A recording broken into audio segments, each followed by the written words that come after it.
Holly Haven with Holly Haven Homes here, and I am with Jenny Sexton today with LovePacs Prosper. Yes. And we're super excited to talk to you today and hear about what you guys are doing here in Prosper, because I think it's super important. Right. Yeah, so tell me, absolutely, thanks for being here. Tell me what LovePacs is about. So LovePacs has two main focused agendas. Number one, we try to serve and be the hands of the Lord in the community, and we our goal is to bring as many people to service and help them fall in love with service as we can. Awesome. And number two, it's to meet the nutritional needs of the kids of Prosper ISD when there are extended school breaks. So we provide the breakfast and lunch that they would otherwise receive at school while they're on breaks. So we do Thanksgiving, we do a 2-week box at Christmas, and then we do spring break as well. Okay, awesome. Wow. Something you really don't even think about is when, a child at school is on free or reduced lunch and then they go home. It's just really not forefront for most of us that Absolutely. They need those same 2 meals that they're provided Absolutely. Every day at school, 5 days a week. That's a lot of food. That's 10 yes. meals, yes. In one break week like spring break or Thanksgiving. So I think that's an awesome thing that you guys are doing. How many kids in Prosper? We're talking Prosper ISD. Right. So how many kids in Prosper ISD are on free and reduced lunch right now? Right now we have over 800, which is a staggering number, I think, for most people to take in. Yeah. We don't think of our community because most of us here are very, very blessed. Yeah. We don't think of the number of kids who really are going without if they're not being provided for by the school. Yeah, so. Absolutely. That is that number is. We talked about it obviously before we started recording here, and it was definitely a much larger number than I expected to hear. So how many? I know you guys are working on some different ways to find out what families you can truly help. Yes. During these breaks. Yes. How many families were you able to help? How many children? I guess it's students, right? How many students were you able to help over Christmas break, that 2-week break? So over Christmas break, we fed 350 children. Okay.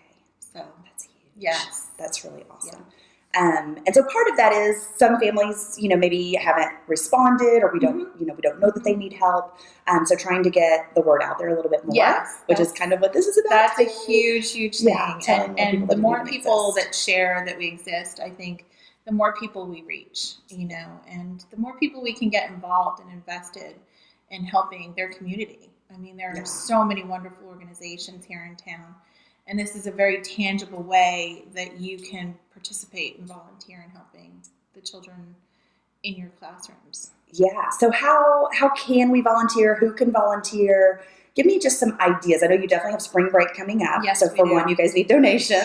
We have 5 weeks. 5 weeks to receive the donations, sort them, box them, deliver them. Yes, right? That's a lot to do, guys. Yes, it's a lot. So we need a lot of people. We need a lot of hands.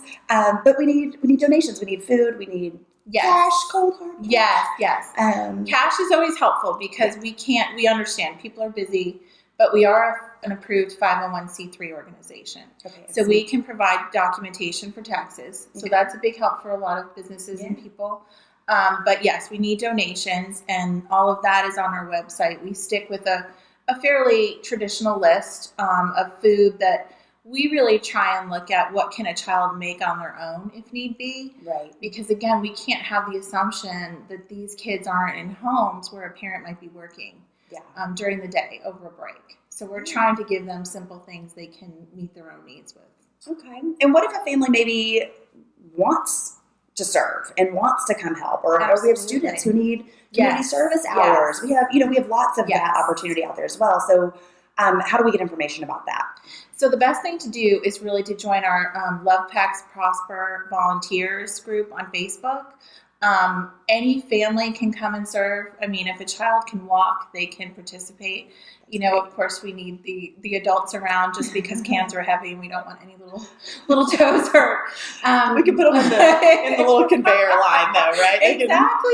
It's just so neat because when you see a family participating in this, and in every box we also put a card of encouragement for that child receiving the box.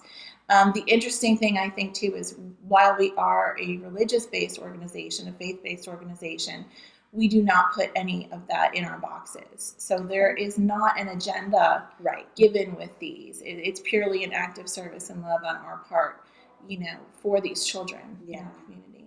But anyone can participate. We do offer volunteer hours at our home and at our storage facility frequently. You'll sign those documents for those students. Sign them up. And it's really an awesome thing to do. We have gotten a lot of really positive feedback, from time spent together with people. I know I was only introduced to you guys right before Christmas break. Yes. A friend of mine had gotten involved with the girls softball program, and I immediately thought this is something I'll be involved with. Yeah. I just told you earlier I taught at the high school for 4 years, and so this was kind of close to my heart. I was surprised when I taught at Prosper High School, which has been 9 years ago now. It makes me feel old. But I was surprised even then at the number of students that we had that were in need. So, of course, that number is growing as our district grows. It is. And the need is growing, and the need for volunteers, and the need for donations, and the need for assistance. And there's a lot of ways people can help that doesn't cost them money if they want to serve but can't, possibly donate food or money. And everything counts. I mean, it literally gets down to every can. Yes. At the end. So there is no donation too small. I mean, we sometimes have people say, well, I can't do a lot. And truly, I mean, everything counts for us, especially spring is hard because I think everybody is very used to participating and contributing in community things over the holidays and leading up to the holidays. But spring is a forgotten time for a lot of these families. So we're hoping to bridge that gap. Yeah. Excellent. Well, thank you so much for sitting with me today and explaining to us what you guys are doing. So I know I'm going to be helping personally, hopefully we spawned a little interest in some of our community members as well. That'd be wonderful. Thanks so much. Great. Thanks, Jenny. All right, bye.